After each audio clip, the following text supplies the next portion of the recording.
Hello and good morning. Thank you for joining us. So this is PrepperCon Radio. As always, I am Scott Stallings, and my co-host, is the Prepared Guy.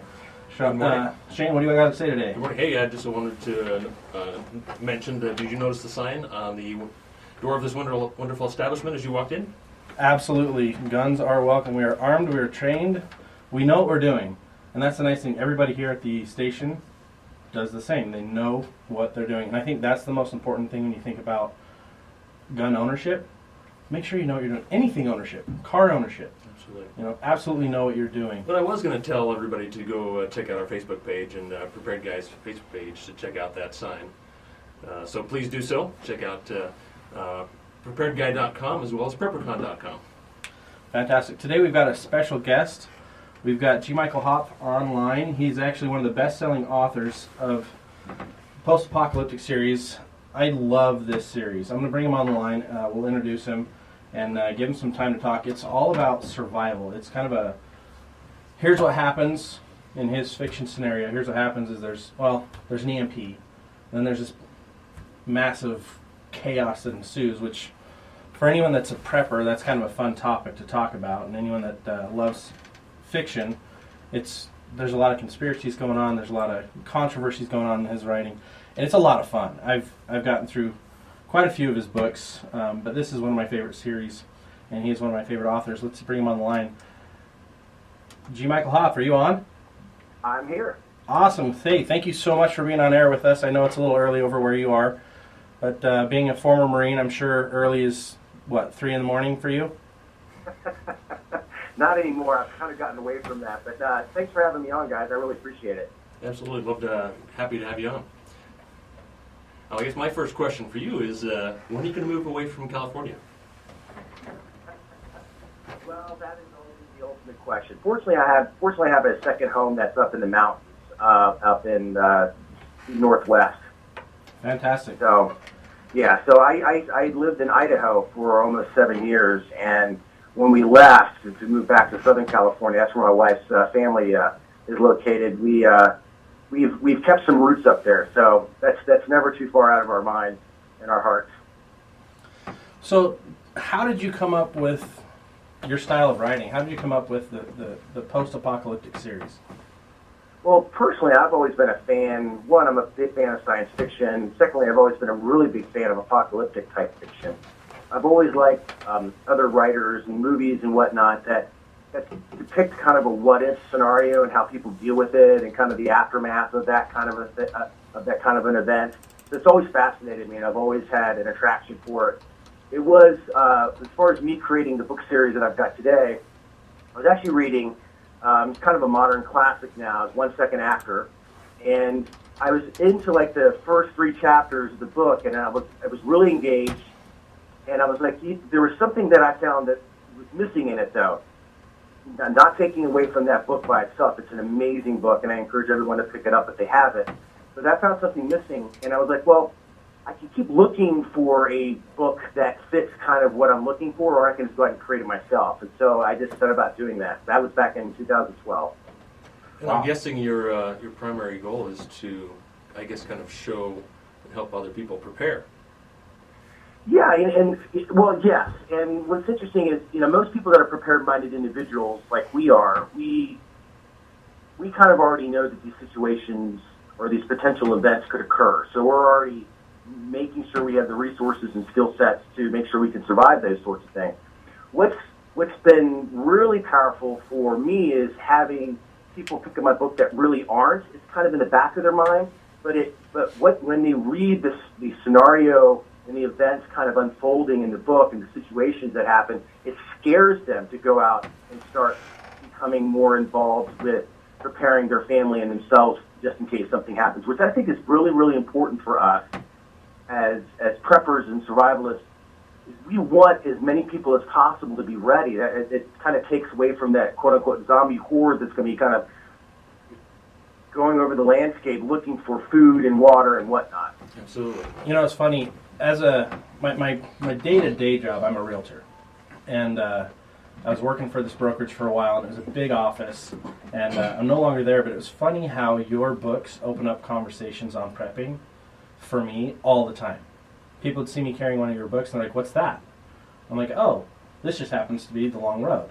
And they're like, "Well, what's The Long Road?" I'm like, "Oh, it's a post-apocalyptic series by G-Michaelhopf. It's all about what would you do after a disaster, a major disaster. In this case, it's an EMP." And they're like, "What's an EMP?" And then it started this snowball of conversation. And I had about 5 other people in that office reading your books after I'd get through with them. They'd fight to see who could get it, and a few of them ended up buying them themselves as well. And it was funny how many people had no idea what an EMP was, what to do in case of one, and it really drilled down mostly the basics. Utah is a very conservative group, and a lot of people here historically have had at least food storage, food preparedness.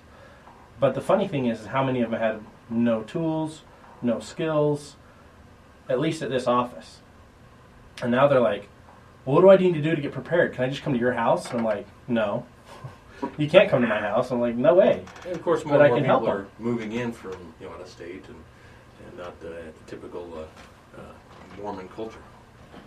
Yeah, it's funny, we've got a nice melting pot starting to finally happen in Utah, and it's thanks to the tech boom, which is down at the south end of Salt Lake and the north end of Utah counties.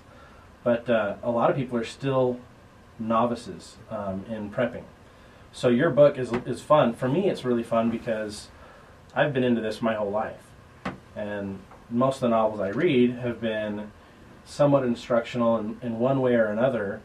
And then I get done with college, I get onto my career, and I get sucked into that, and all I do is read tech books. And then all of a sudden your book pops into my life, and I read your books, I read Angry Americans books. They're a lot of fun, similar format, but I love that you have educational pieces, components in there as well. Self-defense, what types of guns are good for different types of people. And it's fresh, it's refreshing. Because a lot of books you read, they kind of skim over those topics. So it's nice because I can hear in your writing, or I can see in your writing, that you do know what you're talking about. Well, I appreciate that. And that's something, too, that I wanted to bring kind of to the genre. It did exist there, but in some ways it was kind of missing. Angry American really did a fantastic job with that. What's been really, really important for me as I've been writing the books is the same kind of response that you've gotten as I get, with specifically Friends, as the book series, really took off and became kind of a bestseller and has really become this powerful tool for instructing people and waking people up. And I think that's the most important thing. And what I find interesting is people can read instructional manuals, and the best way, I think, to deliver content or deliver a message today is through popular culture and through entertainment. And so even though my books have some powerful lessons and tools, they're really also entertainment at the same time. And I think when something's presented that way, and when you write a book that's fiction, then you have characters that people can relate to, then you become very attracted to, and they actually start having feelings for when something happens to them. It kind of gets their emotions going. And that's where fiction, I think fiction is a very, very good medium to deliver a message and content. And not to take away from a lot of nonfiction stuff out there, but fiction is, I know, because some people brush over fiction. Oh, it's just fiction, I don't read fiction. Well, fiction can really bring a lot, it can paint a picture and paint a scenario that you may not have thought in your mind. Well, it's funny, for me, my whole journey in survival and preparedness started with a fiction book. I was 13, I read My Side of the Mountain. My grandparents gave it to me for Christmas. And I was like, what's this all about? I hate reading. And I opened the book and I started reading, and it was very informative, first of all, but it was exciting. It was a whole different world. It was something I could completely immerse myself into. And it was basically about a kid that escaped from New York and living with his family, and he decided he was done with it all and wanted to go live in the woods. And then I had to have this debate with my mom for the next few years that that's what I was going to do. And thankfully she never let me leave, kept me on kind of close watch, house arrest, whatever you want to call it, but kept me involved. But that book is what got me started on my journey, and your books are starting a lot of people off on that same journey, especially the older readers. It's fun to get involved with the family, like in your books, the Van Zants. It's fun to follow their story. And in Utah, people are really big on family history. Well, this book takes kind of a family history approach.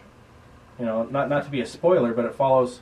It starts with an interview, and it goes flashback into the history of this family who helped create a new nation, if you will. And I think from that standpoint, the way it's written, the flashbacks and the different story dialogues that you have going on, I think it's a lot of fun. It's a fun way to get people engaged and a fun way to kind of introduce people to preparedness on a large scale is disaster scenario. Most people think of an EMP as something that'll never happen, or people think of major disasters like an 8.0 earthquake in Utah is never going to happen. But the reality is there's always a chance. It may be slim, but there's always a chance something could happen.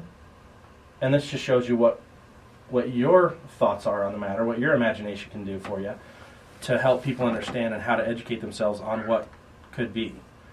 How old were you when you kind of started your journey on survivalist and preparedness? It was right after it was right around the Y2K thing. When being a former Marine and being a bodyguard and so forth, I already had certain things, certain skill sets. Definitely didn't have it all, without a doubt. Definitely not a master of anything, I would say, so to speak. Kind of, that whole, but it was that Y2K thing that I was like, this could be something. If I'm not really ready for this, this could be a lot of trouble. So I started to expand kind of the resources that I had, and as well as started to take more classes and educate myself more. But of course that came and went. But the fact of the matter is that even though sometimes these events that are predicted don't come, I look at things always positively. I came away with it better prepared than I was before it all happened. So I truly believe, and some of my friends say I'm kind of gloom and doom, that we are going to experience something that's going to be very traumatic, and it's going to be apocalyptic. And the way I define the apocalypse is that it's the way your life is today won't be that way the next day. And that's kind of how the apocalypse, it doesn't mean like an asteroid is going to come and destroy the entire Earth.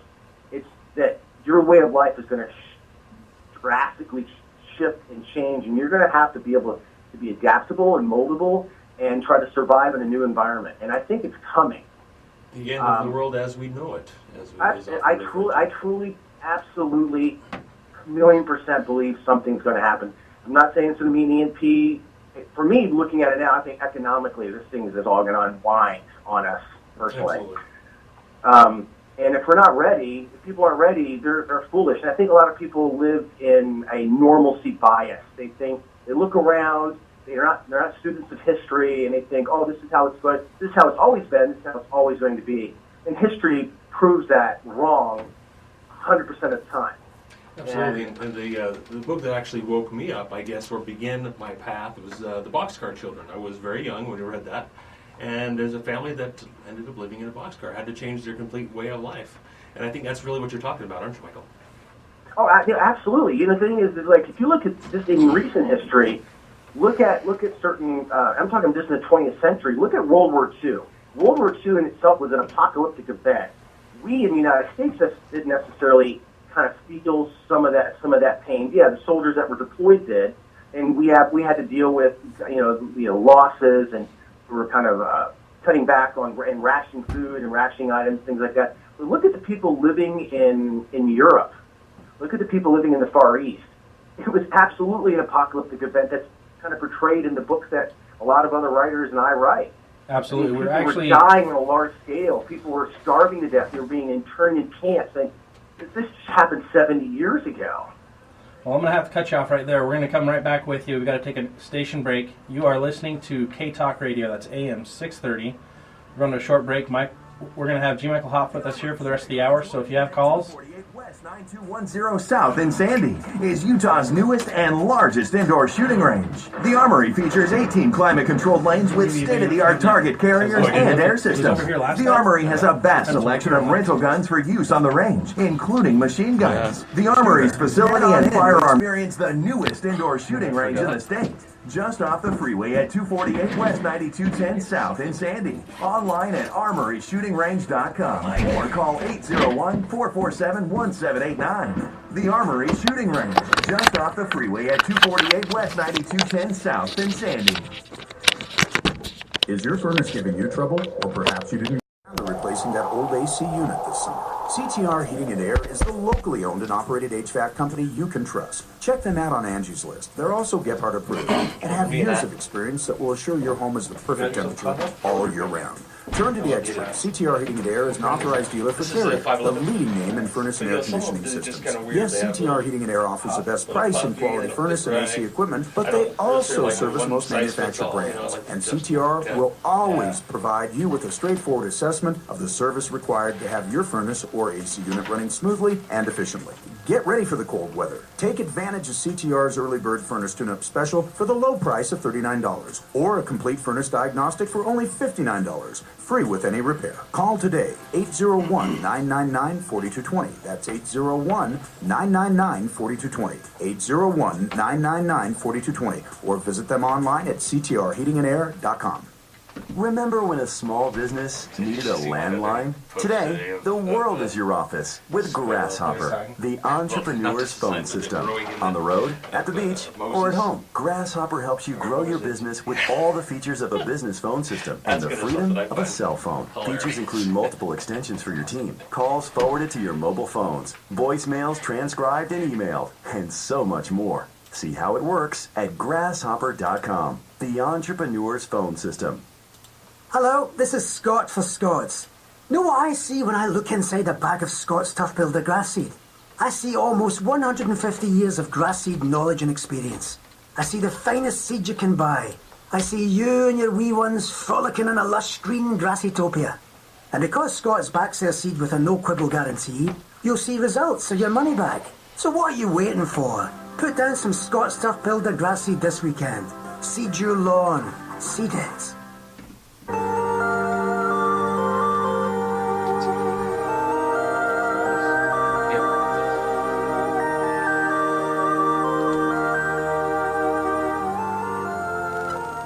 All right, we're coming back. We have g-michaelhopf with us, best-selling author, of the Post-Apocalyptic series. One of the cool things we've got going on right now is you can call in and actually ask him your own questions about preparedness and survival. We're going to turn the time back over to him in a minute, but if you want to call in, the line is 801-254-5855. Sorry, I actually cut you off there a little bit earlier, but go ahead and continue on where you were. No, that's all right. I mean, I know you guys have time constraints.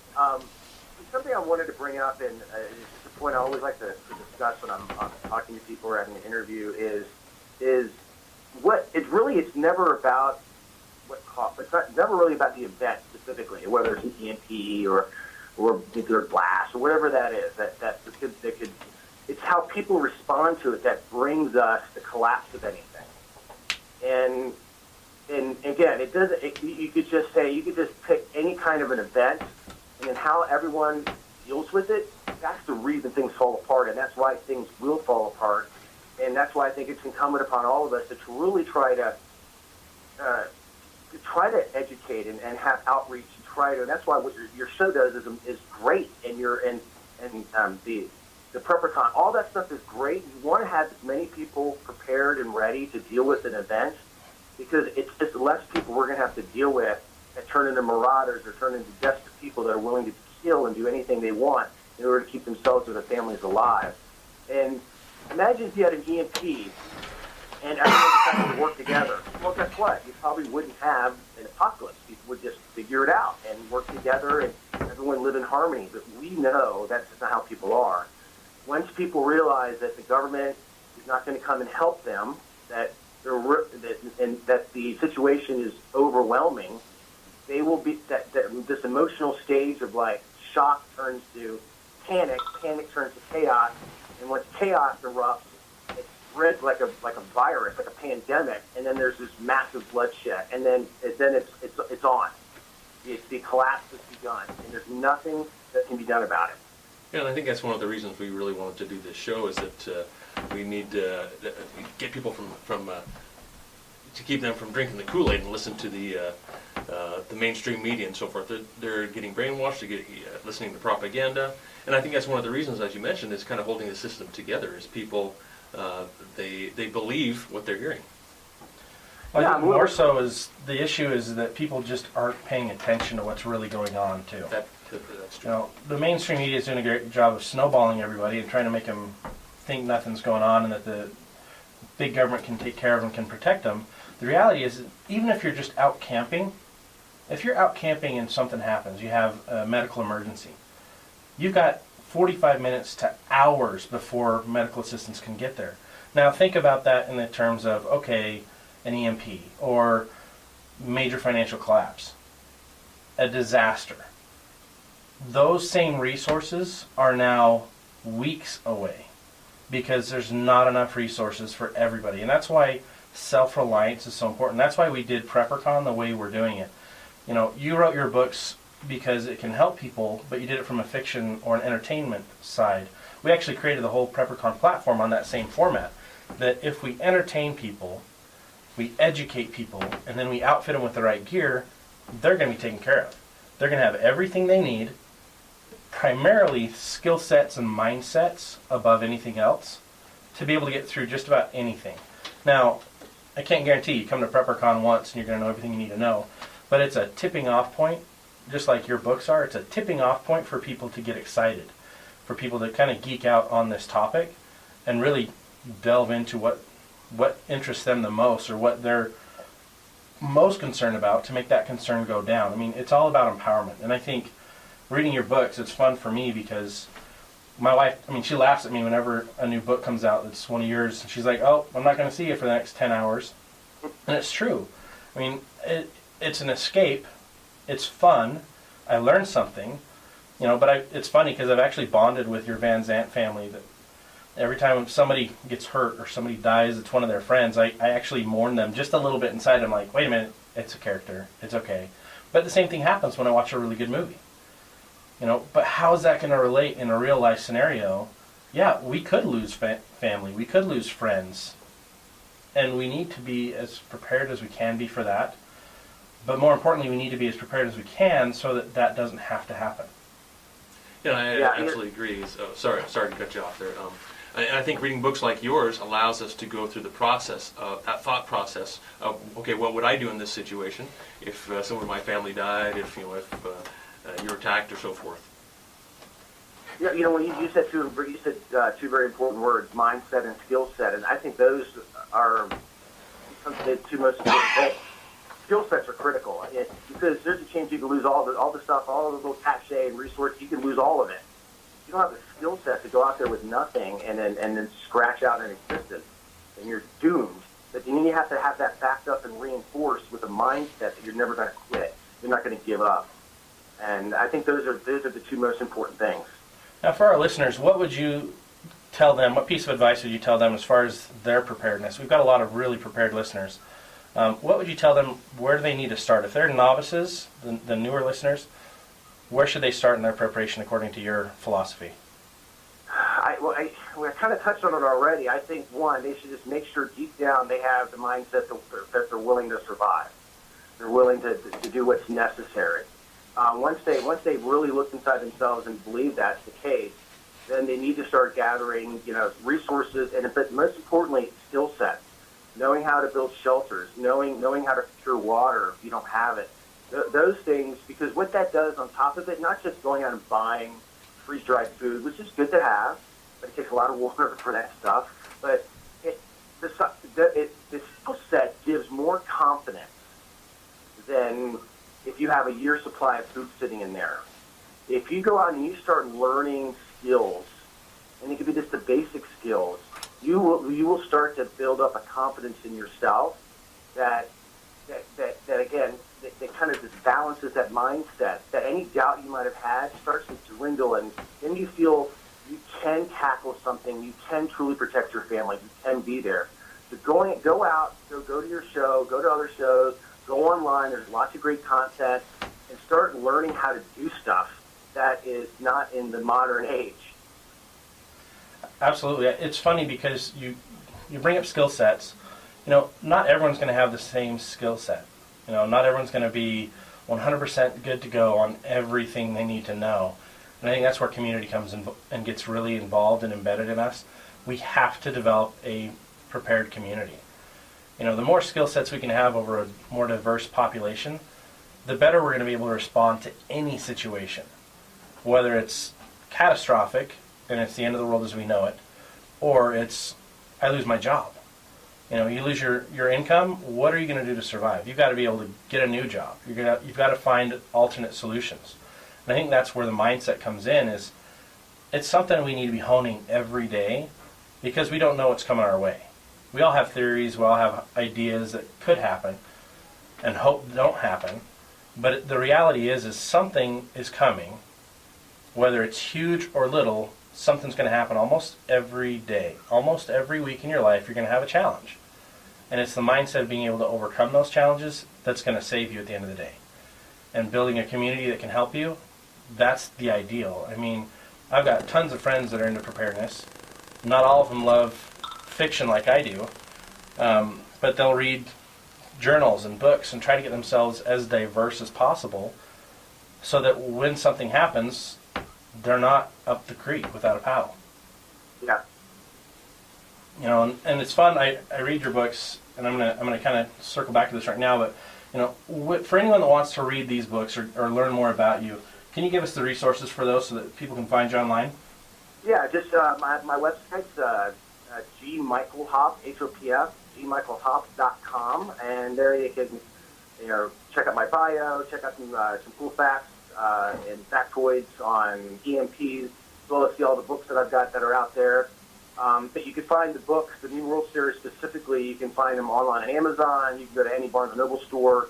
They're there. They've got wide distribution. I've got some other books that I've put out as well. You can find those on Amazon.com. You know, I just finished your book Nemesis, and that gripped me the whole time. You tick me off because you get me embedded into these characters. You get these guys as part of my life, and now I'm like, I want to know where they're going. What are they doing? And when they disappear out of the main series, I'm so glad you brought in another book, Nemesis. Is that going to turn into its own full series? The vision for Nemesis is to be a trilogy that follows Lexi. She was like, the minute I wrote her, I liked her. It wasn't deliberately done when I introduced her character into the long road. But there was a couple. I correspond and go back and forth with my fans a lot. I really engage a lot with my fans, and there was a lot of women out there. It was surprisingly, I mean, not surprising to me, but surprising to a lot of people when I talk about the demographic of people that read. Easily 50% are women, and people are like, I don't believe that. I was like, 50% are women, if not sometimes more, depending on the book.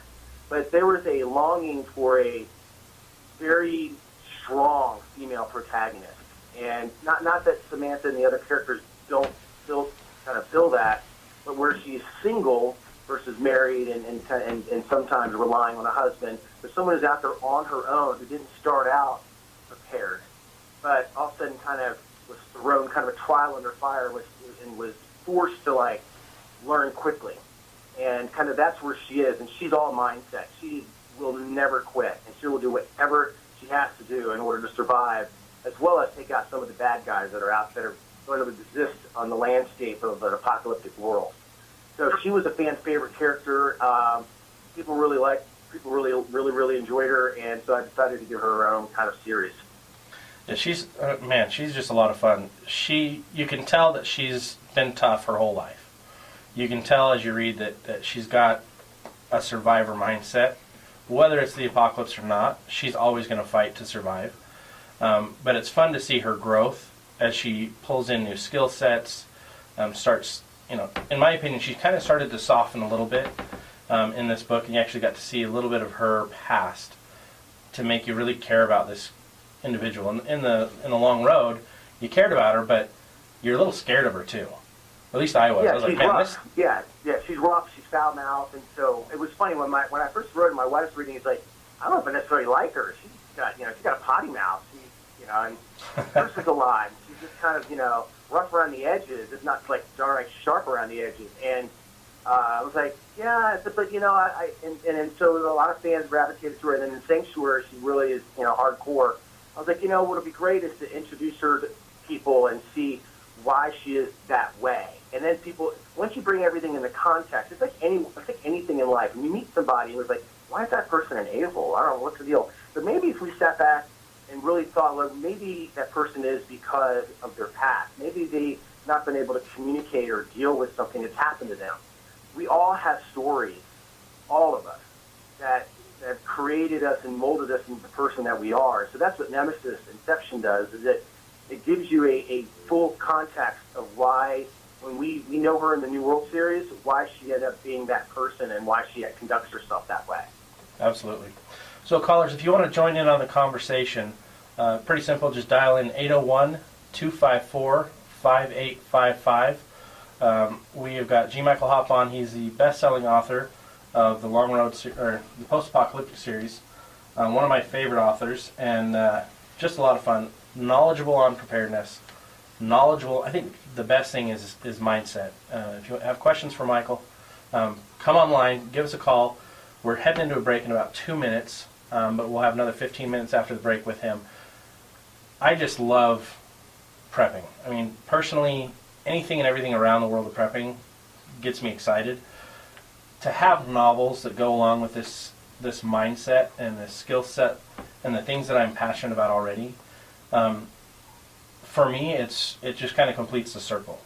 It gives me another way to kind of geek in and geek out and go on my preparedness tirades, with a way that I don't seem so crazy.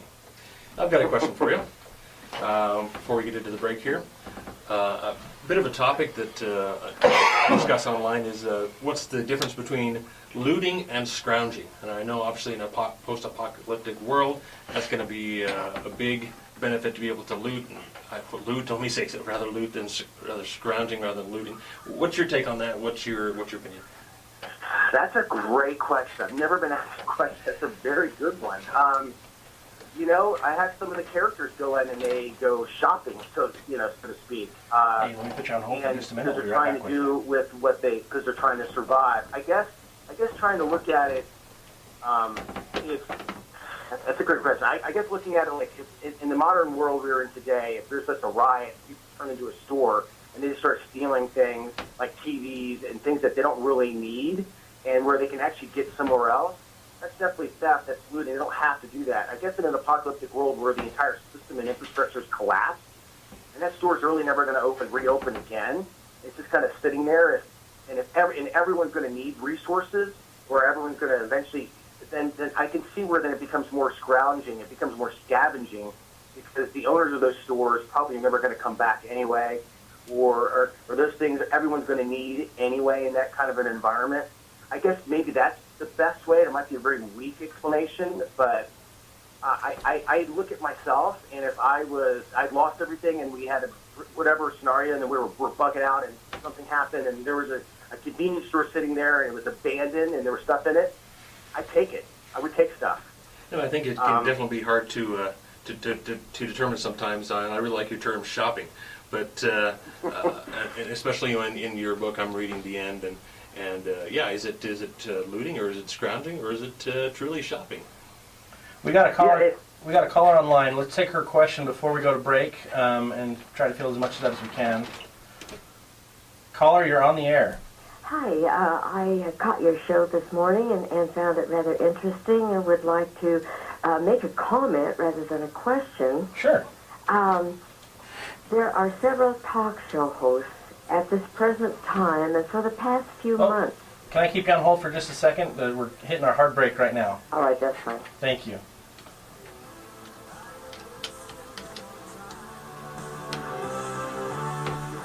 Hi, this is Alan Blood with Capital Financial Group. With home values increasing and low rates still available, now is the perfect time to refinance your home. Capital Financial Group, we have loan programs to fit your refinance needs, whether you want to pull cash out from your home, decrease your interest rate and monthly payment, or just reduce your loan to a 15-year payoff. We have programs that will help you refinance even if your income or credit is less than it used to be, or if you're underwater on your mortgage. Instead of getting lost in the shuffle of a big bank or paying high fees at a credit union, call us and we'll help you refinance with the best rates and lowest closing costs for you. You may even qualify for one of our no closing cost loans. Call me today, Alan Blood, at 801-298-5887. Start saving money on your mortgage now. 801-298-5887. NMLS number 3146.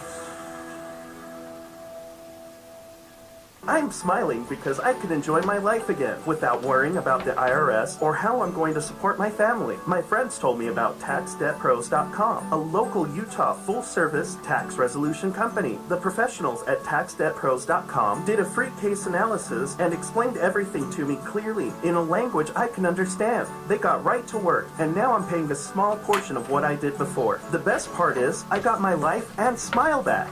Do you have IRS problems? The local experts at TaxDebtPros.com assist business owners and individuals in resolving tax issues. They can help reduce your tax debt and penalties, assist with IRS audits, stop wage garnishment, tax liens and levies, and prepare unfiled tax returns. Get help now. TaxDebtPros.com will completely handle your case with the IRS and take your stress away so you can start smiling again. Visit them online at TaxDebtPros.com or call them today, 801-878-0363 to schedule your free case analysis.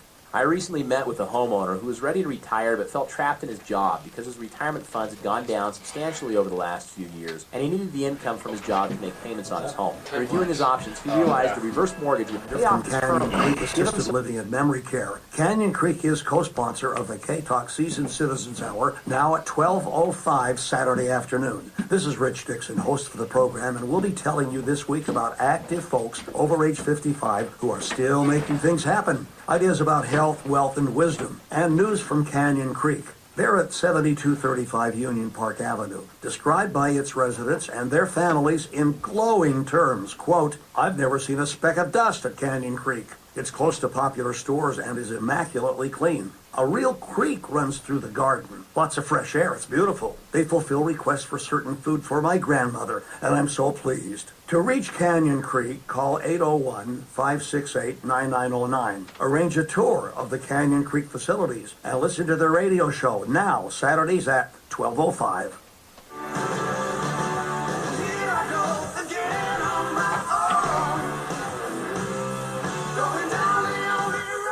All right, thanks for hanging in there with us. This is Scott and the Prepared Guy with PrepperCon Radio on AM 630 K-Talk.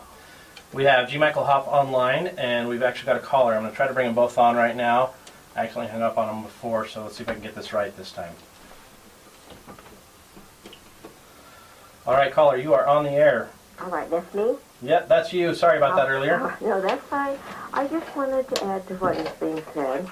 I'm aware that several talk show hosts across the nation are trying to alert us in the way that conditions are obviously changing, and it is not going to be a positive type of existence, and apparently the conditions and changes are going to be negative in effect in our lives.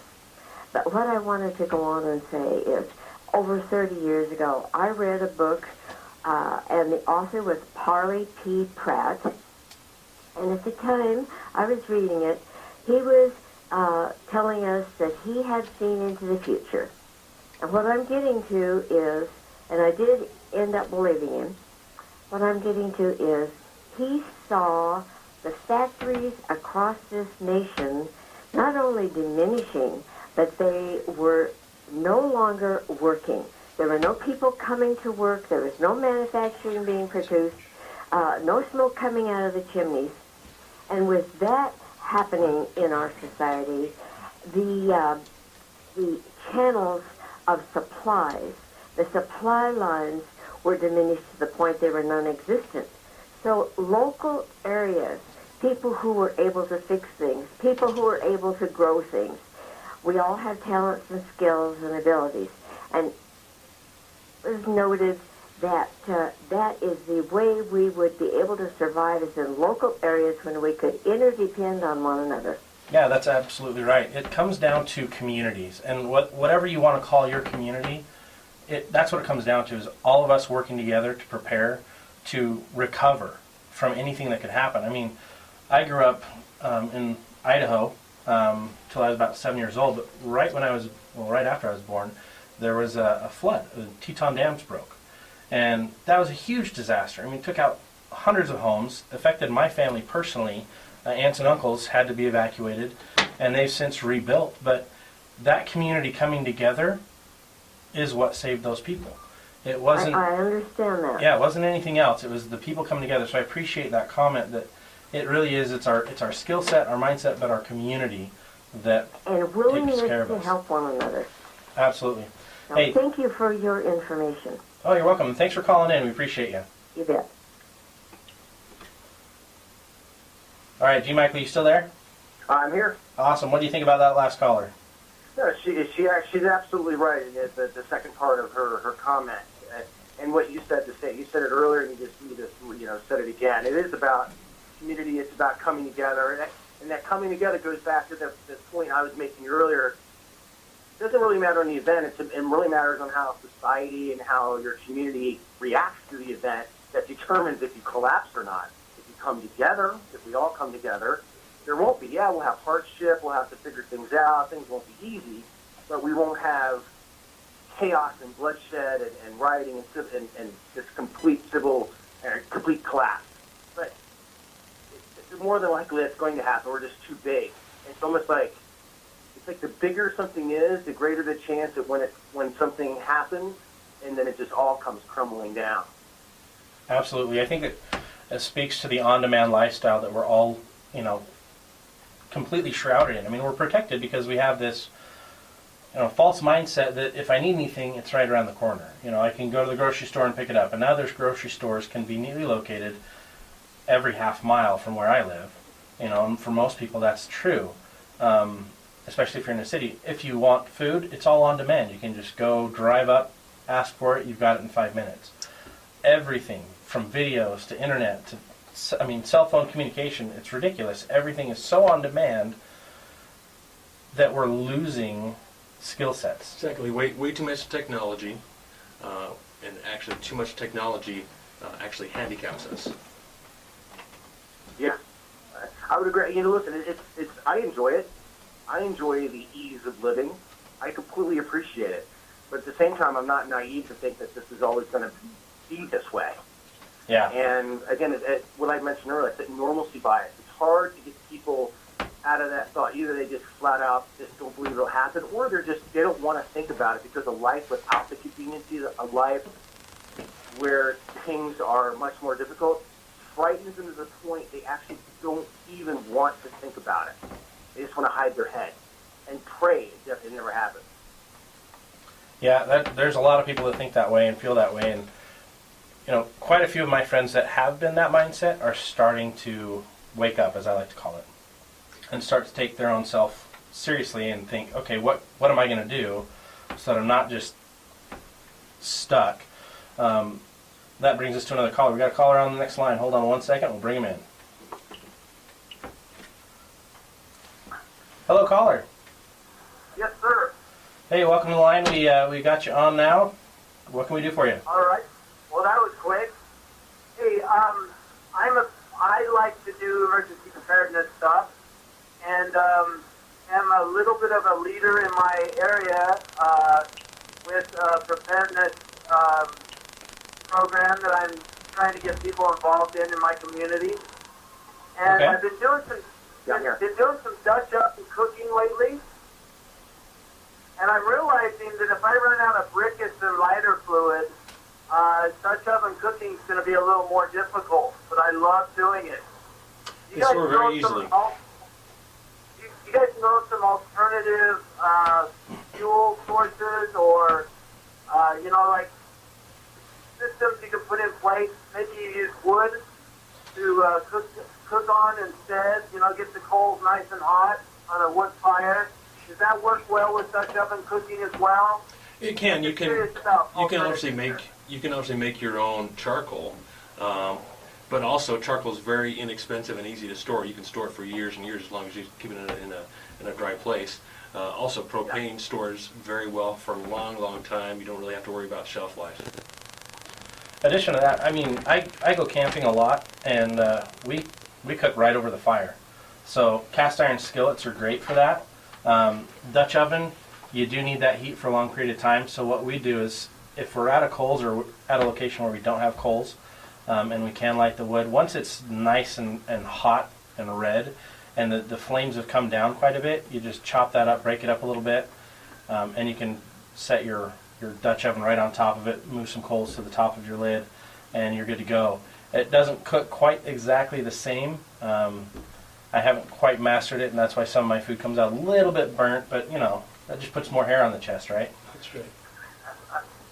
Hey, thanks for your call. We appreciate you calling in today.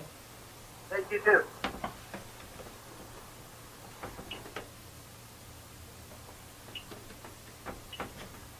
Phone lines are lighting up. Phone lines are going nuts, so hold on, everybody. We're going to bring on another caller here.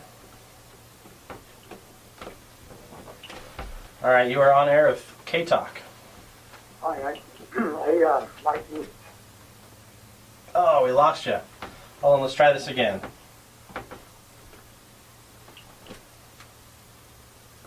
Hello, you're on air with K-Talk. Are you there? Looks like we lost another caller. All right, if you were calling in, call in again. We'll try to get you back on real quick. All right, are you there this time? I am. I'm here. How All are you? right. Sorry about that.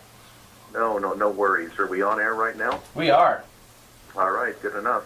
Hey, I'll tell you, this is a really important subject matter about being able to cook when fuel is in short supply. Not too long ago, well, it's been a couple of years ago, I went to a preparedness expo, and there was a man who lives here in the Salt Lake Valley, and he's really perfected his solar cooking process. Hang on a minute, we'll put you on hold. In speaking with him, he indicated that even during the middle of winter, I think we lost the caller there. Anyway, our caller was talking about solar ovens and solar cooking. That is actually a fantastic way to prepare. And look online, check out the different solar ovens that are out there. And I've actually cooked with them myself, and they work extremely well. And like the caller said, even in the middle of winter, you can still cook a meal. Absolutely. All right, I apologize. I actually just hung up on him. I'm trying to work these new phone systems, and I am apparently not smart enough. My skill set's not there yet, so I apologize for anyone. We've still got g-michaelhopf online, and we got another caller coming in, so let's see if we can not mess up this time. I'm going to try to bring them both online at the same time. All right, caller, you're on air with K-Talk, and you've got g-michaelhopf on air as well with you. Okay, what I was saying is earlier is I like to eat my food as organically as possible and as raw as possible, but one of the skill sets that I think I advise people maybe to get is I'm ex-military, and I can almost walk into any area around in my backyard and in the mountains and know what to eat raw if I had to. There's so much food stuff out there in the source of grains and seeds and stuff that, you know, it's important to know how to cook and stuff, but if you want to live healthy, you're going to have to eat some of the raw stuff like we do out of our garden, our salads and stuff like that. There's a lot of food out there if we just get a hold of a book on plants in the Intermountain West area or Rocky Mountain area and learn what we can eat and what we can use. Yeah, absolutely. There's a lot of great resources out there to learn how to identify wild edible plants. And there's a lot of them out there. There's a lot of food out there. Yeah, absolutely. Thank you for your call and bringing that to our attention. Yeah.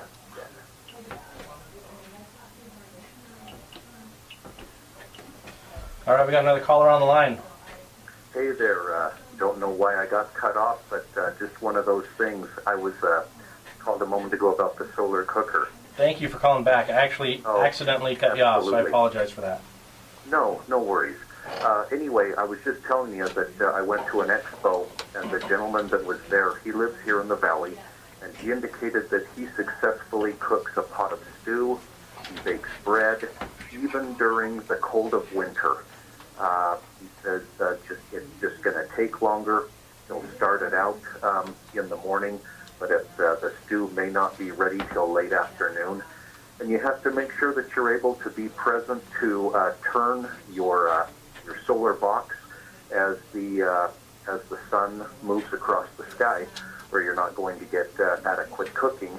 But even in the winter, solar cooking is an option, and absolutely, if you'd like, I could try and contact this individual, and maybe he could be a guest on your show for a few minutes. We'll put something up on PrepperCon on the Facebook page, and we'll help inform people about that as well. Absolutely, Okay, and feel free to post on our social media and share that link. Thank you for your call. All right, thank you guys. We still got g-michaelhopf online. Any closing words, closing remarks from you, G-Michael? Well, one, thanks for having me on, guys. I really, really appreciate it. It's an honor to be on the show. Secondly, I just would encourage anyone that, more than likely all your listeners are prepared-minded individuals, but anyone that's not, please just do yourself a favor and start to do your research, start to really look into it, start to prepare yourself, start to educate yourself on things that you'll need and the tools and the skills in order to survive what eventually will come. Hey, folks, that's all we've got for today. G-Michael Hopf, thank you so much for being on air with us. Keep working on hard, everybody. Keep preparing. Stay focused, and make sure you're having fun. Thanks again. Michael.